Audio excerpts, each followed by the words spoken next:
ভৱিষ্যতত কোনো এটা কাম কৰিম বা কোনো এটা ঘটনা ঘটিব বা কামটো হ'ব বা কামটো কৰি থাকিম বা ঘটনাটো ঘটি থাকিব। সো এই ধৰণৰ বাক্যবিলাক আমি ইংৰাজীত কেনেকৈ লিখিম? ইয়াতে আমি দুটা টেন্স উল্লেখ কৰিব লাগিব। এটা হৈছে সিম্পল ফিউচাৰ আৰু আনটো হৈছে ফিউচাৰ কণ্টিনিউৱাছ। তাৰ মানে যদি আমি ভৱিষ্যতত কোনো এটা কাম কৰিম বুলি ভাবিছোঁ, দ্যাট মিনছ একশ্যনটো হ'ব, ভৱিষ্যতত কামটো কৰা হ'ব, তেতিয়াতো আমি সিম্পল ফিউচাৰত লিখিম। আৰু যেতিয়া সেই কামটো ভৱিষ্যতত চলি থাকিব, দ্যাট মিনছ ফিউচাৰত চলি থাকিব, ঘটি থাকিব, দ্যাট মিনছ তেতিয়াহ'লে সেইটো আমি লিখিম ফিউচাৰ কণ্টিনিউৱাছত। অতি চিম্পলভাৱে আমি চেণ্টেঞ্চবিলাক গঠন কৰিব পাৰোঁ। জাষ্ট আমি দুটা সৰু সৰু ষ্ট্ৰাকচাৰ মনত ৰাখিব লাগে।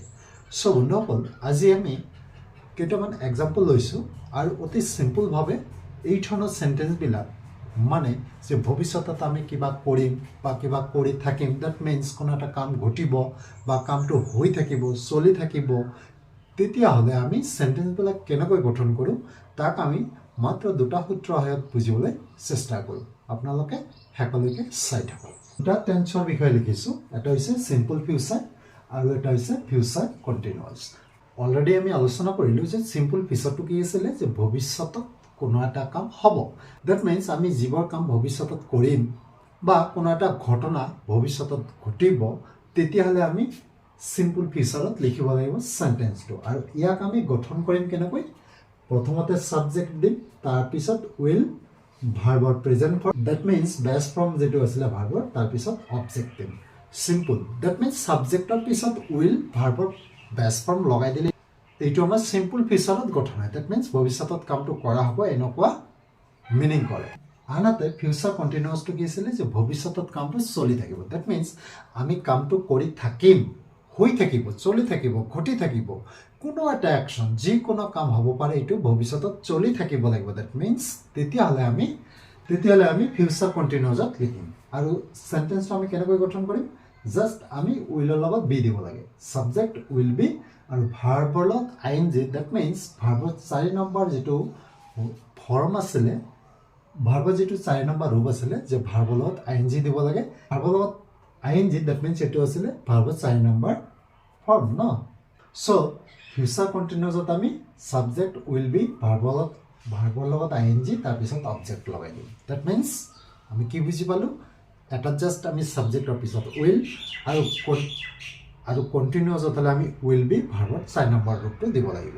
তো ইয়াতে চাওক, মই যাম, ডেট মিনছ এইটো ভৱিষ্যতৰ কথা কোৱা হৈছে।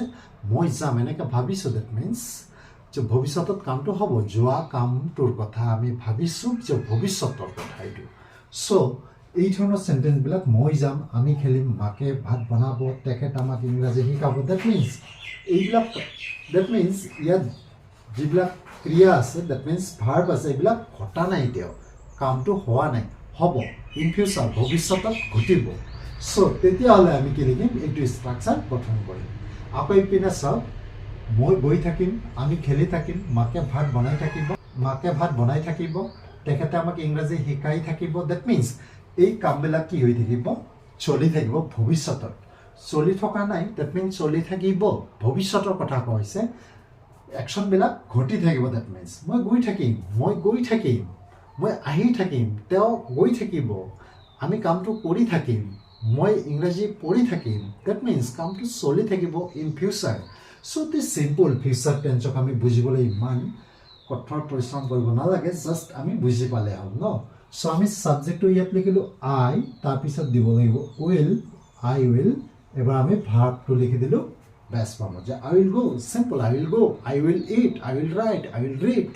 এনেকৈ আমি হাজাৰ চেণ্টেঞ্চ নিজে প্ৰেক্টিছ কৰিব পাৰোঁ। জাষ্ট আমি ফৰ্মুলাটো বুজিব লাগে আৰু চেণ্টেঞ্চটো কোনটো টেন্সত আছে সেই টেন্সটো বুজি পাব লাগে, সেই টেন্সৰ ভাষাখিনি বুজি পাব লাগে। তেতিয়াহ'লে আমি যিকোনো চেণ্টেঞ্চ আমি গঠন কৰিব পাৰিম।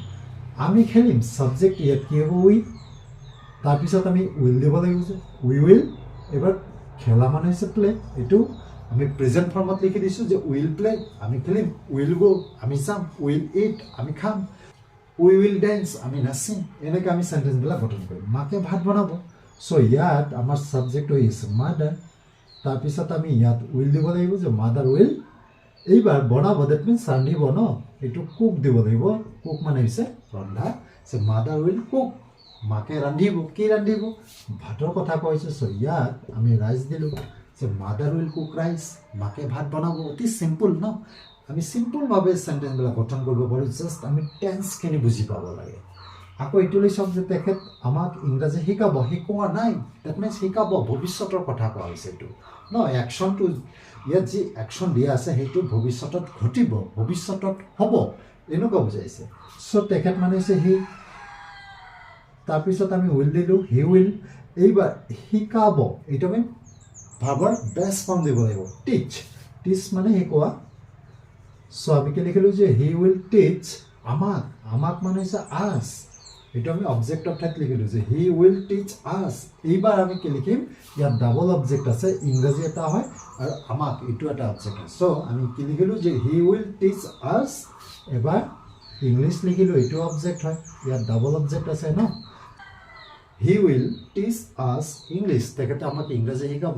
হি উইল গিভ আছ এ ট্ৰফি, যে তেখেতে আমাক এটা ট্ৰফি দিব। এনেকৈ আমি বিভিন্ন চেণ্টেঞ্চবিলাক লিখিব পাৰোঁ। জাষ্ট আমি বুজি পাব লাগে। এইপিনে আকৌ চাওক, এই চেণ্টেঞ্চটোকে লিখিছোঁ, মই যাম, মই গৈ থাকিম। ইয়াতে চাওক কামটো হ'ব আৰু ইয়াত কি আছে? কামটো ঘটি থাকিব, ডেট মিনছ হৈ থাকিব, চলি থাকিব ফিউচাৰত। চ' আমি একে চেণ্টেঞ্চ লিখিছোঁ। ইয়াত জাষ্ট আমি কি কৰিম? আইৰ লগত, ইয়াত জাষ্ট আমি কি কৰিম? উইলৰ লগত এটা বি লগাই দিম যে আই উইল বি। আকৌ ইয়াত ভাৰ্বৰ যিটো 4 number form, that means ING দিব লাগিব ভাৰ্বৰ লগত, যে আই উইল বি গোয়িং, মই গৈ থাকিম। আই উইল বি ইটিং, মই খাই থাকিম। আই উইল বি ৱাচিং টিভি, মই টিভি চাই থাকিম। হি উইল বি কামিং, তেওঁ আহি থাকিব। আমি এনেকৈ চেণ্টেঞ্চবিলাক লিখিব পাৰোঁ।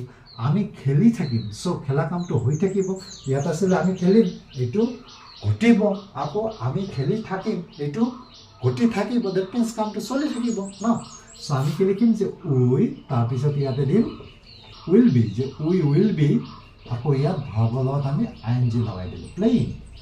উই উইল বি প্লেয়িং, আমি খেলি থাকিম। উইল বি প্লেয়িং ক্ৰিকেট, আমি ক্ৰিকেট খেলি থাকিম। চ' এইটোৱে চাওক যে মাকে ভাত বনাই থাকিব। ইয়াত কি আছিলে? যে মাকে ভাত বনাব, এইটো ভাত বনোৱা কামটো হ'ব। আকৌ এইটো ভাত বনাই থাকিব, চলি থাকিব। একেবাৰে চিম্পুলভাৱে যদি আমি বুজিবলৈ যত্ন কৰোঁ, আমি অতি সহজতে চেণ্টেঞ্চবিলাক গঠন কৰিব পাৰোঁ। চাওক যে মাদাৰ উইল কুক ৰাইচ, মাকে ভাত বনাব, এইটো বনোৱা কামটো হ'ব।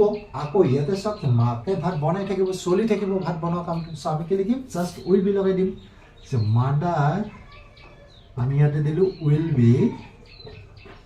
এবাৰ আমি কুকৰ লগত কি দিম? ING দিম। 4 নম্বৰ ফৰ্মটো লিখি দিম যে cooking rice. Mother will be cooking rice, মাকে ভাত বনাই থাকিব। চ' এইটো লৈ চাওক যে তেখেতে আমাক ইংৰাজী শিকাই থাকিব। ইয়াতে কি আছিলে? তেখেতে আমাক ইংৰাজী শিকাব। আকৌ ইয়াত শিকোৱা কামটো চলি থাকিব। ইপিনে শিকাব, ইপিনে আকৌ কি শিকাই থাকিব, ডেট মিনছ কামটো চলি থাকিব, ঘটনাটো চলি থাকিব। যি একশ্যন থাকে চেণ্টেঞ্চটোত, যি ক্ৰিয়া থাকে, ডেট মিনছ সেইটো হৈ থাকিব ভৱিষ্যতত। তেতিয়া আমি এইটো ষ্ট্ৰাকচাৰ গঠন কৰিম, ডেট মিনছ ফিউচাৰ কণ্টিনিউৱাছ টেন্সত লিখিব লাগিব। চ' আমি এইটো কি লিখিম? ইয়াত লিখিছিলোঁ হি উইল টিচ, এইবাৰ আমি লিখিম he will be teaching. He will be, এবাৰ আমি লিখিলোঁ টিচিং আছ, বাকীটো একে থাকিব, আছ ইংলিছ, তেখেতে আমাক ইংৰাজী শিকাই থাকিব। আমি জাষ্ট কি কৰিলোঁ? উইল বি, তাৰপিছত ভাৰ্বলত ING লগাই দিলোঁ। অতি চিম্পুলভাৱে আমি বুজিব পাৰোঁ ন। ইপিনে কি আছিলে? চিম্পুল ফিউচাৰটো আছিলে, ঘটনাটো ঘটিব। আকৌ সেই একে ঘটনাটোৱে কি হৈ থাকিব? চলি থাকিব, ডেট মিনছ ভৱিষ্যতত কামটো হৈ থাকিব। তেতিয়া আমি ফিউচাৰ কণ্টিনিউৱাছৰ যিটো ষ্ট্ৰাকচাৰ আছিলে সেইটো আমি ইউজ কৰিব লাগিব। চ' আশা কৰিছোঁ বন্ধুসকল নিশ্চয় বুজিব পাৰিছে। চ' আজিলৈ ভিডিঅ'টো ইয়াতে সামৰিছোঁ। যদি ভিডিঅ'টো চাই অলপ হ'লেও কিবা উপকৃত হ'ব পাৰিলে লাইক, কমেণ্ট, শ্বেয়াৰ কৰিব। আকৌ যদি চেনেলত নতুন হৈ থাকে, এনেধৰণৰ ভিডিঅ'বিলাক পাবলৈ চেনেলটো ছাবস্ক্ৰাইব কৰি ল'ব।